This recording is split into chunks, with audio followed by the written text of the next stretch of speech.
कर दो, काय को चेंज सीट कर चेंज दो, कर क्यों दो। बोल रही है वो? उसको वो बार में वो बताया क्या?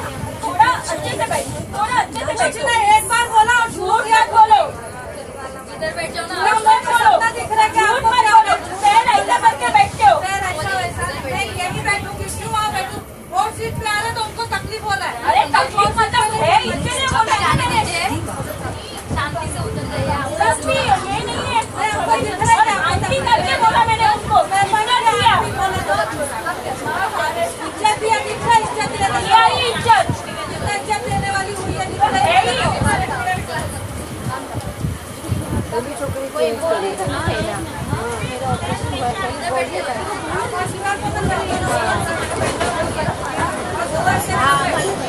तो है ही, जैसे बैठेंगे जैसे बैठेंगे।